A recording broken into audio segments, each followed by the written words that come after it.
As an మీరు industry person గా శేఖర్ భాష అనే వ్యక్తి మీకు బాగా తెలుసు. తెలుసు. ఒక మూవీలో యాక్ట్ చేసాము యాజ్ ఎ ఫ్రెండ్.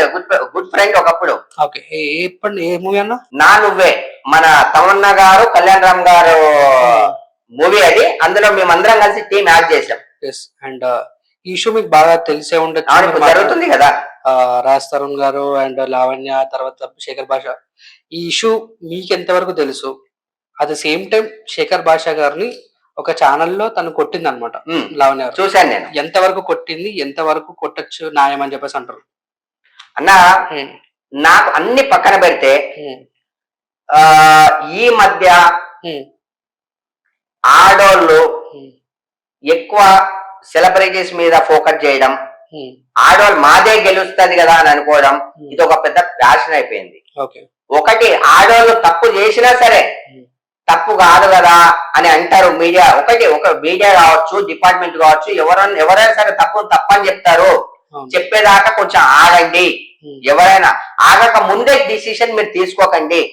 నాకు తెలిసి ఇప్పుడు అంత ఇల్లీగల్ రిలేషన్షిప్ మన శేఖర్ గారితో లేకపోతే, ఇవన్నీ లేకపోతే శేఖర్ ఎందుకు ముందుకు వస్తాడు నిజాలు పట్టుకొని?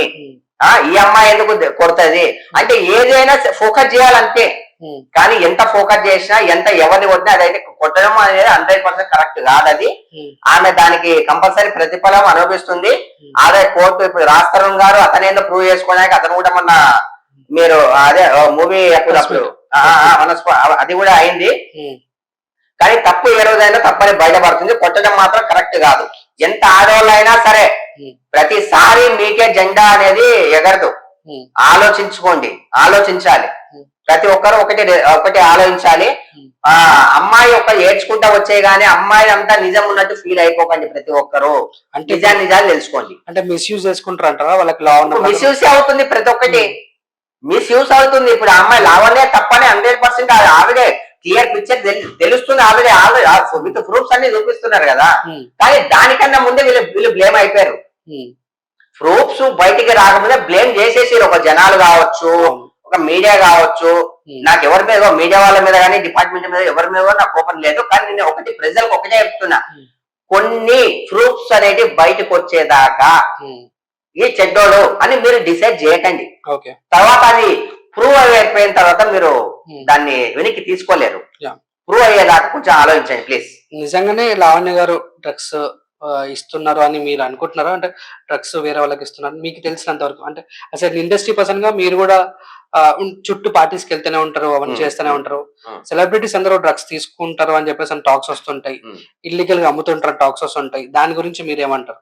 అన్న తీసుకుంటున్నారు, ఓకే, ఇవన్నీ వస్తున్నాయి అని అంటే నిజాలు అనేది బయటపడినంత వరకు మనం ఎవరిని ఏమనలేమన్నా. రాజ్ తరుణ్ గారు కావచ్చు, లావణ్య గారు కావచ్చు, శేఖర్ గారు కావచ్చు, ఏదైనా సరే ప్రతి దానికి ఎవిడెన్స్ కావాలి. ఎవిడెన్స్ రానంత వరకు వాళ్ళని మనం ఏమనలేం. ఎంతో కొంచెం వాస్తవాలు, మొత్తం కాదు, కొంచెం వాస్తవాలు కాబట్టే వచ్చింది. అది వాస్తవాలని మొత్తం ప్రూవ్ అయిపోతుంది. ఆల్రెడీ 50% అయిపోయింది. అయిపోయేదాకా మనం జడ్జి చేయొద్దని నేనైతే అంటా. కానీ తప్పనే చెప్పాలి. కానీ నాకు తెలిసినంత వరకు శేఖర్ భాష అయితే గుడ్ పర్సన్. మనోడైతే నాకు తెలుసు మనోడు గురించి. రాజ్ తరుణ్ గారి గురించి కూడా తెలుసు. కలిసి యాక్ట్ చేసా. మన రీసెంట్లీ కూడా కలిసా నేను. మన రీసెంట్ కలిసినట్టు ఫోటో కూడా ఉందా? ఉంది, పంపిస్తాను మీకు. ఇక ఏంటంటే ఇవి ఎట్లా ఒకటి బ్రదర్, ఫేమ్, అంతా ఫేమ్ కోసం అంతే. వాడిని ఏదో టార్గెట్ చేద్దాం. మీ దృష్టిలో ఏంటి అంటే సెలబ్రిటీస్ అయినా నాన్ సెలబ్రిటీస్ కూడా డ్రగ్స్ తీసుకుంటారు అంటారా? అంటే ఏంటి డ్రగ్స్ అన్న? ఒకటి అన్న, దొరికినోడు దొంగ, దొరకనోడు దొర. నేను చెప్పే ఆన్సర్ ఇది. ఇప్పుడు పబ్లిక్ లో ఫేమ్ ఉన్నాడు ఏంది తొందరగా వచ్చేస్తాడు కెమెరా ముందుకి. ఫేమ్ లేనివాడు తొందరగా రాడు. ఇప్పుడు ప్రతి ఒక్కరు ఫేమ్ లోనే టార్గెట్ చేస్తారు. వీటిపో ఫేమ్ ఉంది కదా, వీళ్ళ దగ్గర ఎట్లా తెగిపోదాం, ఏం రూమర్ క్రియేట్ చేద్దాం, ఎలా ఏడ్ చేద్దాం. అరే ఒక ఆడాలకు సింపతి ఎక్కువ ఉంటది కదా, తనదే గెలుస్తుంది అనుకోవడం అమాయకత్వం. ఎందుకంటే నిజం ఎప్పుడైనా నిప్పు లాంటిది, తెలుస్తుంది. తెలిసేదాకా అందరూ ఎదురు చూసి అప్పుడు వాళ్ళని తిట్టండి. మీరు ఫస్ట్ డిసిషన్ తీసుకొని తిట్టేయకండి, తర్వాత బాధపడతారు. అవును. అండ్ ఈ రీసెంట్ లో కూడా రాజ్ తరుణ్, శేఖర్ భాష గారు మంచి అన్ని అంటే కంటెంట్ మొత్తం అట్లా వెళ్ళిపోతూనే ఉంది. అతను కొట్టడం అనేది అది సొసైటీకి లా ప్రకారం మనకి తక్కువ ఉన్నాయి. మగవాళ్ళకి లా ప్రకారం తక్కువ ఉన్నాయి. సో మీరు ఏమంటారు? లాస్ అనేది చేంజ్ చేయమంటారా? 100% చేంజ్ చేయాలన్న కొన్ని విషయాలు. ఎందుకంటే ఇప్పుడు ఫర్ ఎగ్జాంపుల్ ఆడది తప్పు చేసిందని తెలిసిన తర్వాత కూడా వాళ్ళకి అదే రెస్పెక్ట్ ఇచ్చి మగవాళ్ళని అయితే బ్లేమ్ చేసేస్తారు. అది కరెక్ట్ కాదు. మగవాళ్ళకు ఎన్ని చట్టాలు అయితే ఉన్నాయో ఎందుకు వాళ్ళది ప్రాణమే, ఆడవాళ్ళది ప్రాణమే, అవతల ప్రాణం యువతల ప్రాణం, ఇద్దరికి సరి సమాన హక్కులు ఇస్తే చాలా బాగుంటుందని నా ఒపీనియన్ అన్న.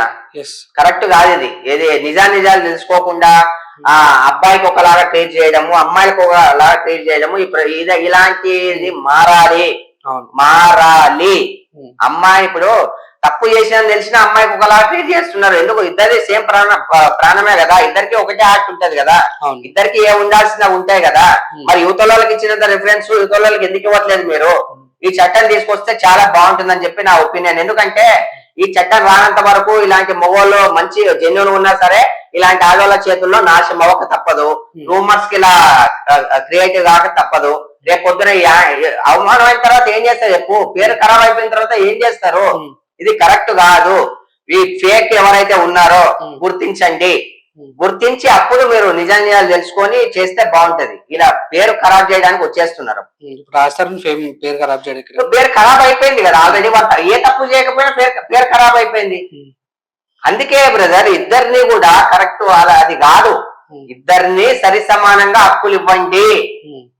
ఇప్పుడు ఒక ఆడది తెగించి ముందుకు రాగలదు, ఒక మొగోళ్ళు అలా రాలేదు కదా. ఆడది అనుకుంటే రాజ్యాలు కూలిపోయినాయి, వచ్చినాయి కూడా, అన్ని జరిగాయి. ఎందుకు? ఇద్దరికి ఒకటే సింపతి ఇవ్వండి, ఇద్దరికి సమాన హక్కులు ఇవ్వండి. ఆడవాళ్ళకి ఎక్కువ ప్రిఫరెన్స్ ఎందుకు ఇస్తారు? మొగోళ్లకు ఆడవాళ్ళకి తేడా ఏంది? సరే అమ్మ ప్లేస్ లో ఉంది గొప్పది, ఓకే. ఈ నాన్ననే లేకపోతే అమ్మ ప్లేస్ ఎక్కడ వస్తుంది? ఇద్దరికి సమాన హక్కులు ఇస్తే బాగుంటుంది నా ఒపీనియన్ బ్రదర్.